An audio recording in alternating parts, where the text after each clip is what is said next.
about, because I'm a transformational coach.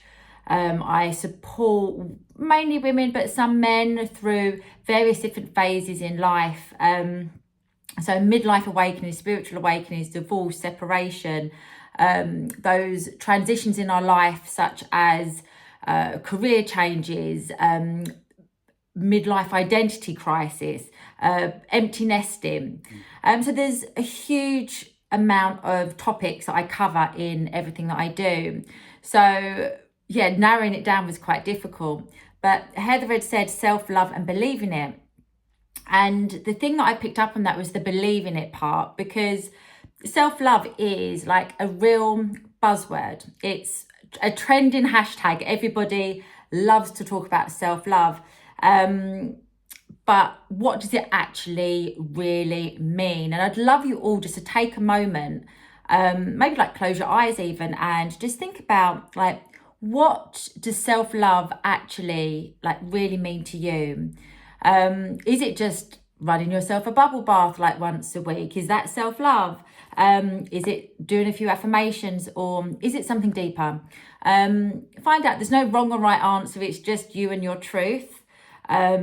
Just understanding like, what do you believe to be true about what self-love really is?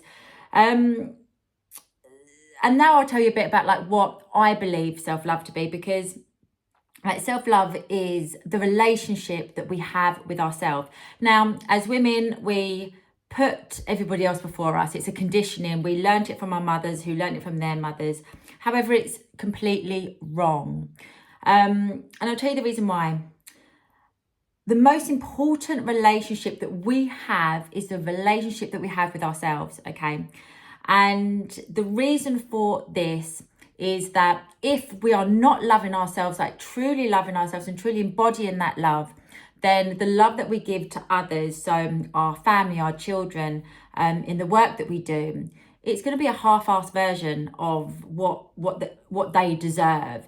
So the perception that we have to do everything for everybody else is, as I said, it's completely wrong. Like, we have to change the way that we think about self-love, and we have to start believing that we are worthy of being the most important person in our life. And when we are, we give a much better version of love to those around us, and we can receive more love as well. And what we do is we will model like good boundary setting, which essentially our children will learn from as well. Because like, if we have learned like this people pleasing mentality that we would have learned from our mothers, then if we don't change that story, then our children will also learn that. So it really is up to us to really step into our power and to make change. So what I really believe self-love is it's not just a trending hashtag. It's not about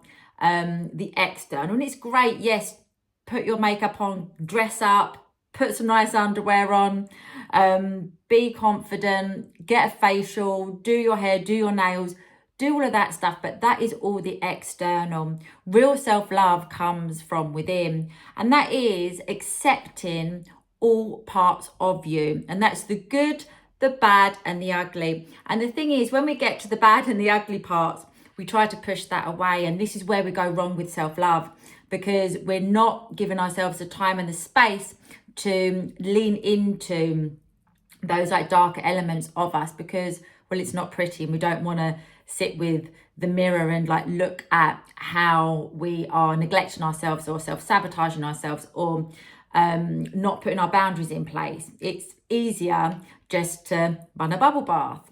Okay, so real self-love is really accepting all parts of ourselves and really understanding like, who are we? Who am I at the core of all of this? Real self-love is being kind and compassionate to yourself. So treat yourself as if how you would treat your best friend, your mum, your daughter. You probably will treat somebody in the street kinder than what you'll treat yourself. So look at how you treat everybody externally, and how do you actually really treat yourself, and how do you speak to yourself? What's that inner self-talk? What's the dialogue within? Also respect and boundaries. Like, real self-love is having respect for ourselves, like really like valuing who we are as a person, and knowing that, yeah, like we've got a lot to bring to the world too. We've got a lot of value. Setting boundaries, saying no when we don't want to. It's so hard and it's such a practice, but really like implementing like strong boundaries is so vitally important for cultivating a real relationship of self-love with ourselves. Trusting ourselves and our intuition. I work with so many women who have lost that connection to themselves, to their intuition, and they simply just don't know how to trust themselves. So this can be like a whole relearning process, because you have to learn to trust yourself. And that is, again, it's a practice. And you'll notice there's a theme with everything I'm saying here. It's all a practice. It's not just getting your nails done, having a bubble bath. It's really like embodying feeling worthy and having that sense of, yes, I can have it all and I'm worthy of having it all. I can have the job, the relationship, the abundance, the holidays, whatever it is. Like the world, the universe, it is abundant. So we don't have to be like, oh well, I've got a good job, so I can't have a good relationship. No, like real self-love is like believing that I can have it all because I'm worth it. Self-love is also authenticity. It's like knowing yourself at a core level, like beyond the mask. We all put the mask on. We have to be the mum. We have to show up and be that person who presents at work, or we all have like various different masks and different hats that we have to wear.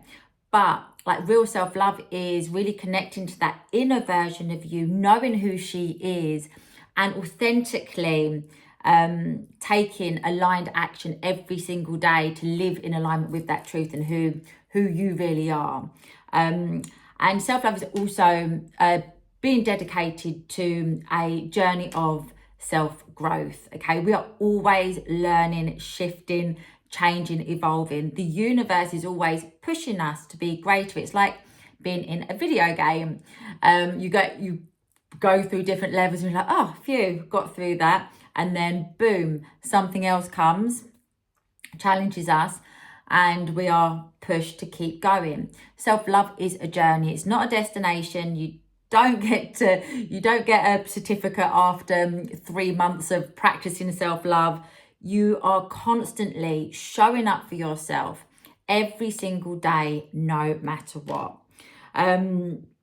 So when you begin like your self-love journey, it really is about like rolling your sleeves up and getting really real and raw with what is your starting point. What do you really believe to be true about who you are?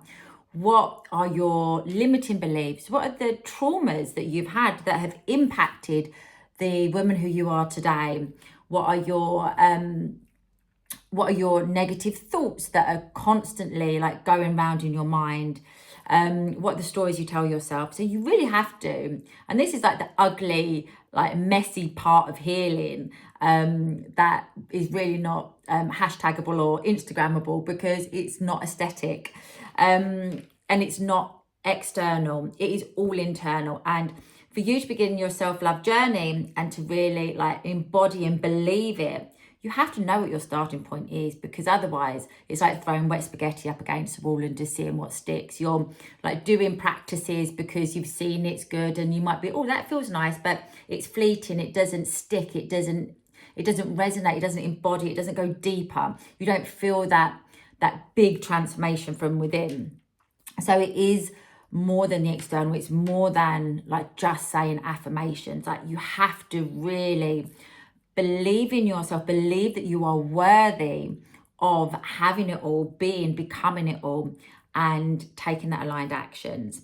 It is embodied. It is a journey of believing in yourself and getting to know yourself and uncovering those parts of you that feel ugly, that feel raw, and like leaning into it. And it's not a negative thing, okay? When you kind of like you start to peel back the layers, and you see these parts of you, this is brilliant. This is what you want, because it gives you an opportunity to lean into the areas, the wounds, the areas that you still need to work on healing. So everything is like opening for you, so that you can move through it, if that makes sense. So yeah, self-love it's messy, it's ugly, and at times it is not pretty at all. It's not just the bubble bath, it is the deep inner work. You will know, like, if you are not embodying self-love, if or if you're performing, for example. So if you're trying to do the self-love because you've seen it's like trending, it's like performance, and that's not a negative thing. I'm not saying that in a negative way, but it's like you're trying to be something that you're not believing that you're worthy of. So there's that disarray right there. So like, you'll know if you're out of alignment because like you will be constantly criticizing yourself from within. You will really be needing that external validation. So this might be you might be like practicing self-love, but like doing all of the external things so that you look better, so that people are saying, wow, you look great. So this is a sign of like performed self-love rather than embodied self-love. Also, like, difficulty receiving compliments. Like, I think like a lot of us struggle with this, and this again is just simply a practice, just catching yourself and you want to say, oh no, like this was really cheap, or oh no, like my hair looks awful, whatever, and you just stop and you just say thank you. And it is just a practice, like we learn through repetition, and we are just running on programs that we have like 70,000 thoughts a day. 80% are negative, 95% are repetitive. So until we catch ourselves in that pattern, like we will just continue to do the same thing day after day. So we have to catch ourselves when we want to shut down that compliment and go, oh wait, one sec, no, thank you very much, like I accept that compliment. Poor boundaries as well. Like, if like you're constantly just saying yes, or you're constantly like just giving and trying to overcompensate, over people please, then this is a sign that like you're not really loving yourself. Fear of being on your own, comparing yourself to others, I know we all do it, and self-sabotage. These are all areas, and notice that this is not a negative thing. It really, like, and if any of these are resonating with you and you're like, oh yeah, I do that, great, understand it, because that's that ugly part of healing and self-love. It's like, right, okay, and look at it with kindness, with compassion for yourself, rather than with that judgment and that criticism. Just go, oh, like I've just seen that I'm people pleasing, and have that compassion, and like, what do I need to do? How do I need to start to implement some more healthy boundaries so that I can start to love myself more? See, as I said, like self-love, it's a journey, it's exploratory, it's curious, okay? You're not going to get it right in one go. You have to keep showing up for yourself day after day after day. And when these things arise, you lean into it. You go, great, I have an opportunity here to heal, to move, to grow, to evolve, to love myself a little bit more. And there's lots of different ways that you can do this. You can do this through journaling. You can do this through meditation, inner child work, changing the thought patterns in our head, recognizing, starting to say no, accepting compliments, and just get comfortable with the uncomfortable, get comfortable being on your own, get comfortable with who you are, start to accept, start to love. And it does not happen overnight. You're not just going to magically say, oh, well, that's it, I love myself now. It's a practice, and you have to continue to show up for yourself. And it's a gradual thing. Like, it's like any relationship takes time, like trust takes time. So it's not like Amazon Prime where you can order it and it has that 10 p.m. delivery. We have to commit to ourselves. We have to show up for ourselves consistently every single day. Like, self-love doesn't get a day off. Okay, you have to constantly be that person for yourself. Connect to yourself, connect to something greater, and just become a journey unfolding.